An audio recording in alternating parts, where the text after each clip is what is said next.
Bien, chers collègues, on reprend. Nous sommes conduits à examiner ce matin une enquête que la Cour des comptes a effectuée à la demande de notre commission sur proposition du groupe La France Insoumise et qui porte sur l'évolution de la répartition des impôts locaux entre ménages et entreprises et déterritorialisation, pas faire de lapsus, de l'impôt. Cette demande avait été formulée sous la précédente législature et l'enquête a été transmise en décembre. C'est M. Christian Charpy, à qui j'adresse mes excuses pour le retard que nous avons pris, président de la 4e chambre de la Cour des comptes, qui vient nous présenter le résultat de ces travaux de la Cour des comptes. Je l'en remercie. Monsieur le Président, nous vous écoutons. Monsieur le Président, Monsieur le rapporteur général, Mesdames et Messieurs les députés, merci beaucoup de nous auditionner ce matin sur ce rapport qu'on a fait à votre demande. Effectivement, ça avait été fait demandé par la précédente législature. Et c'était M. Michel Salah qui était le rapporteur désigné, qui maintenant a été remplacé par M. Mandon, que nous avons rencontré récemment avant la finalisation de ce rapport. Les termes de cette étude ont été définis par un échange de lettres entre le Premier président et la présidente de l'Assemblée nationale. Donc, l'idée, c'était de regarder les conséquences de la suppression de la taxe d'habitation sur la résidence principale, la suppression de la CVAE pour une bonne partie et la baisse des bases locatives des locaux industriels, les conséquences sur les entreprises, les ménages, l'État et les collectivités territoriales. Donc c'était un sujet assez large et donc je les prendrai effectivement dans le sens de regarder d'abord les conséquences sur les ménages et les entreprises. Ce qu'on peut constater, c'est qu'il y a effectivement eu des gains très significatifs pour les entreprises et pour les ménages liés à ces suppressions ou réductions d'impôts. Si on regarde la situation en 2017, les contribuables locaux versaient à peu près 115 milliards d'euros aux collectivités locales, soit l'équivalent de 5% du PIB.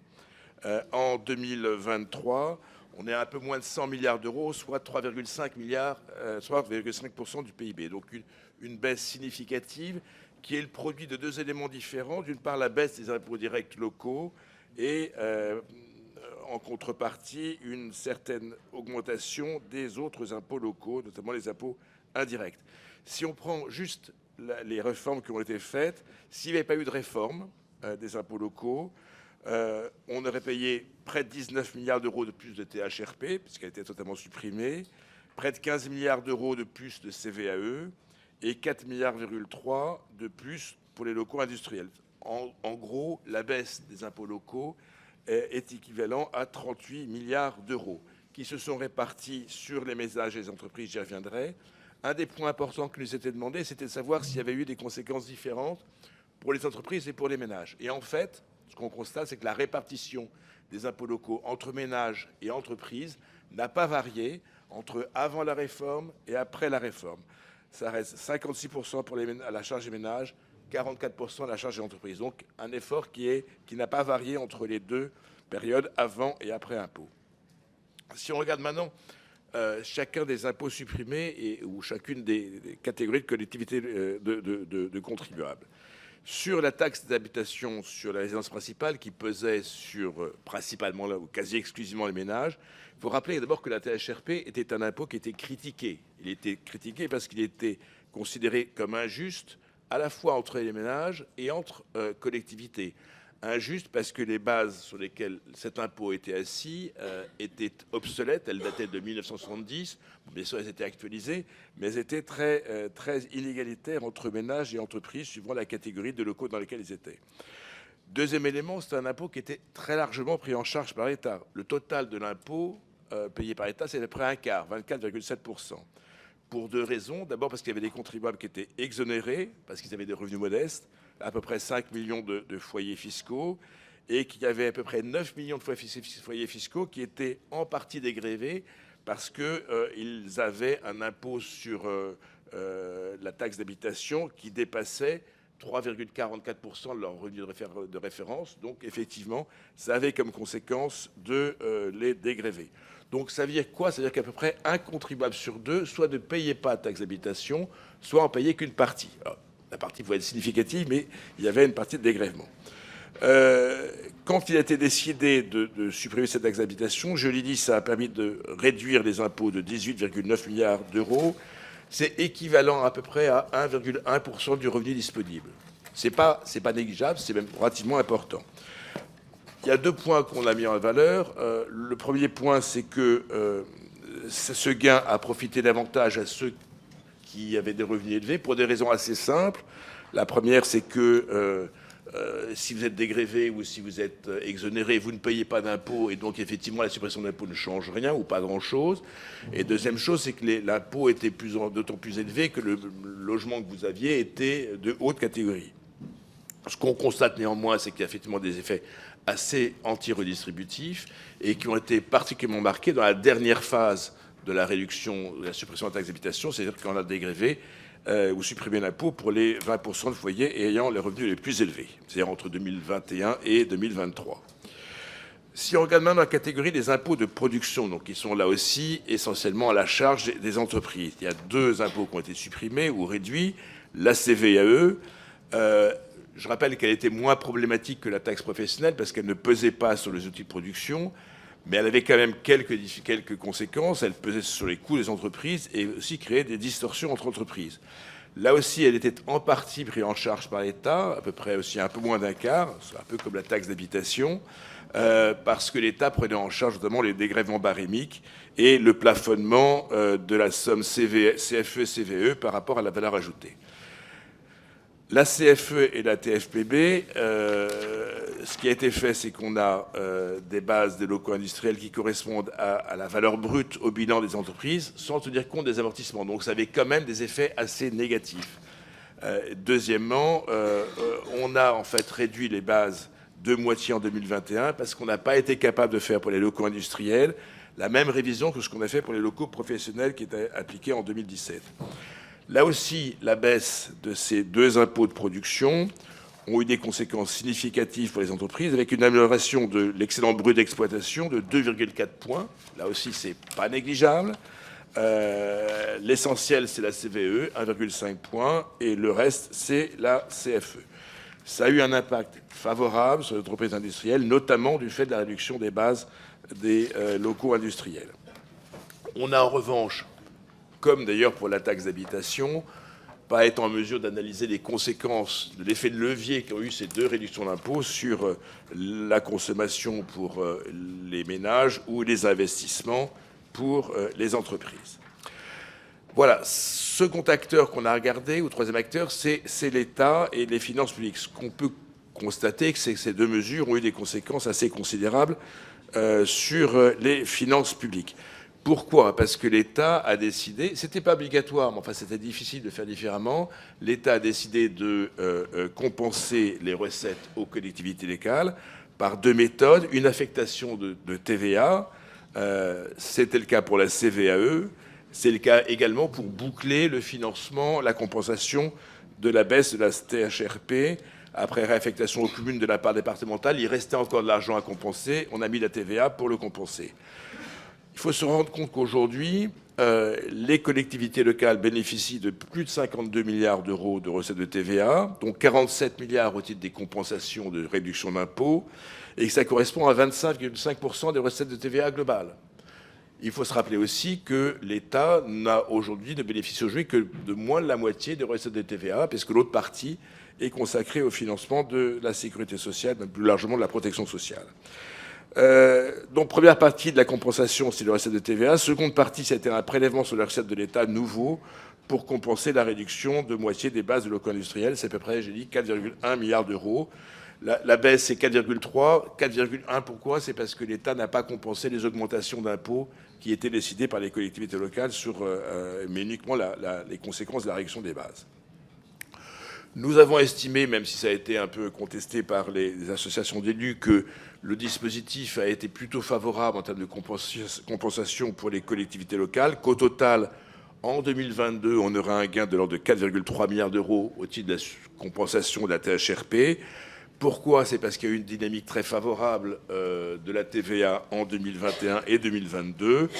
Ce chiffre est calculé, là aussi, en gelant les taux d'imposition. On n'a pas considéré qu'il fallait prendre en compte les taux d'imposition. Et que le gain est de l'ordre de 1,1 milliard d'euros en 2023 pour la CVAE. Il est clair néanmoins que ce gain est moins important en 2023, puisque la TVA était moins dynamique.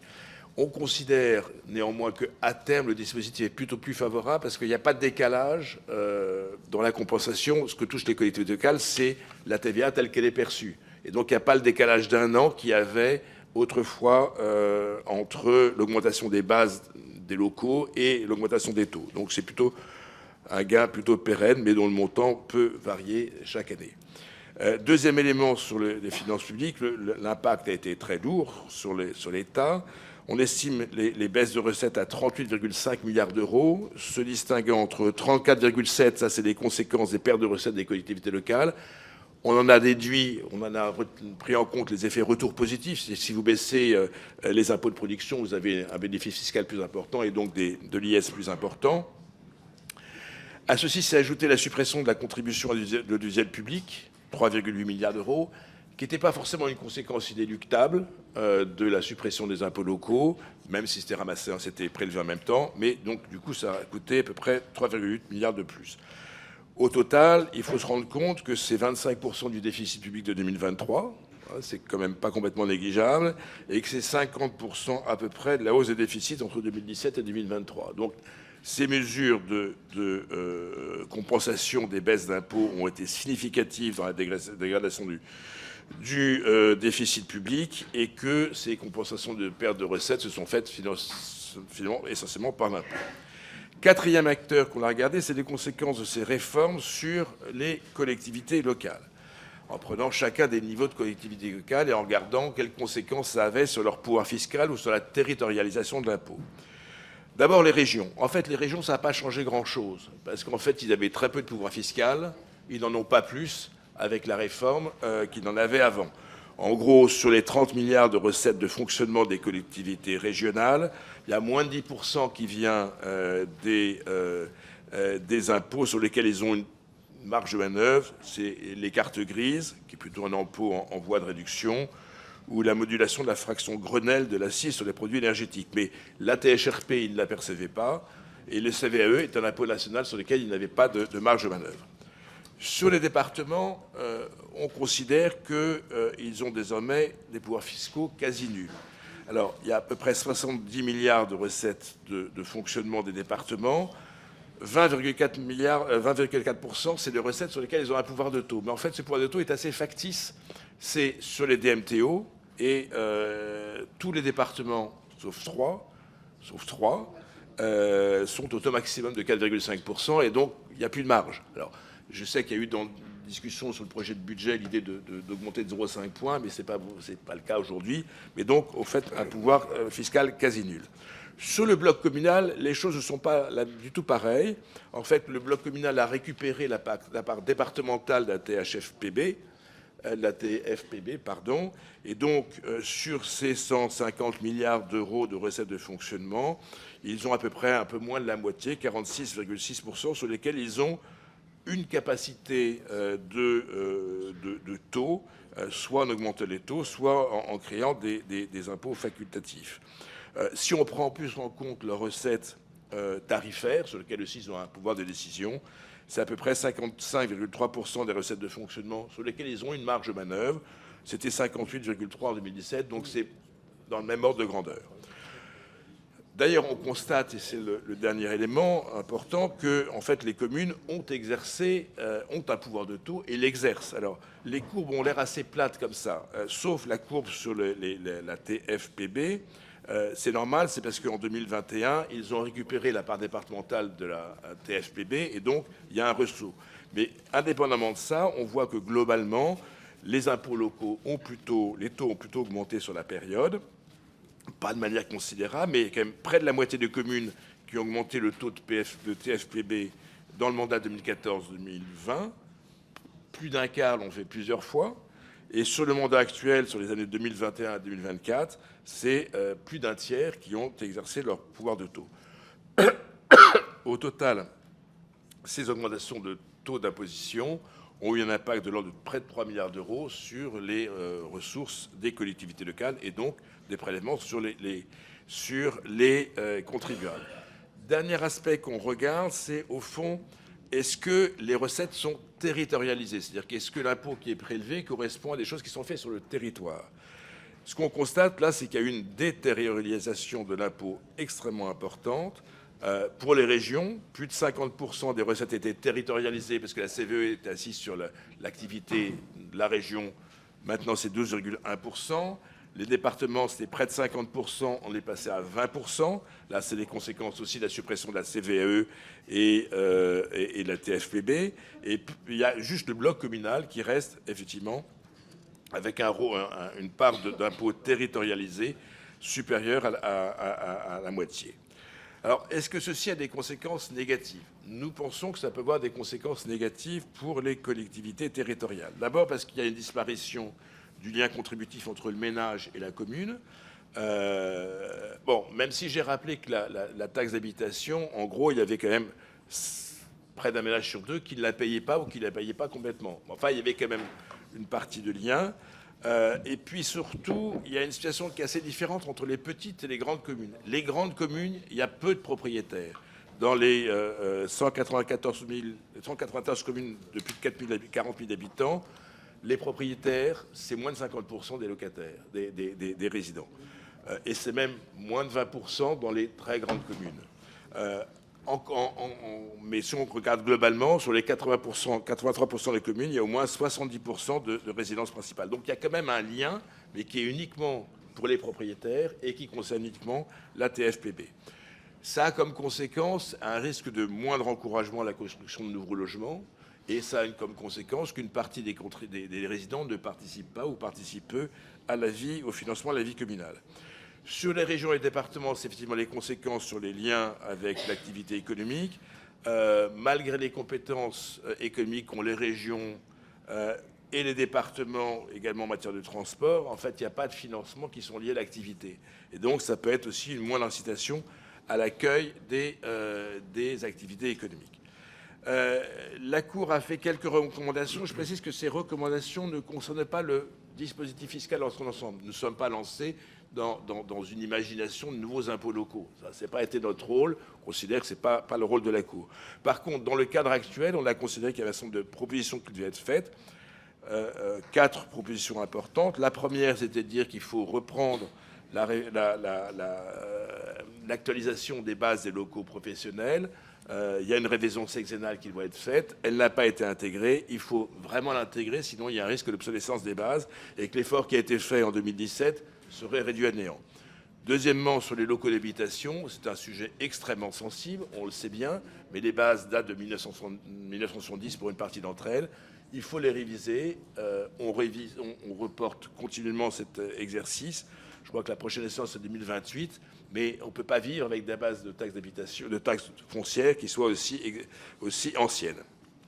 Et puis, le point qu'on constate aussi, c'est que, au fond, en remplaçant des impôts locaux par des affectations de TVA, on a figé les financements des collectivités locales, puisque, au fond, on a remboursé, j'allais dire au franc le franc, non à l'euro, ce qui était dû, mais on l'a fait sur des bases qui étaient celles de la suppression où on a supprimé l'impôt. Mais dans l'avenir, les communes, les régions, les départements peuvent avoir des démographies qui évoluent, des besoins qui évoluent. Et au fond, on accorde des financements en fonction d'une situation passée et pas en fonction d'une situation contemporaine ou à venir. C'est d'ailleurs, je le rappelle, la même chose pour la DGF, qui a compensé largement des impôts anciens. Et donc, quand on regarde, on voit que pour plus des 3 quarts de recettes de fonctionnement des régions, c'est assis sur les données anciennes. C'est le cas pour 62% des recettes des départements. C'est moins le cas pour les EPCI et les communes, mais ça reste quand même important. Et donc, ce que nous disons, c'est qu'il faut s'engager à faire une réforme pour répartir les recettes de TVA, mais aussi les recettes de DGF en fonction de recettes de données contemporaines et non pas en fonction de données du passé.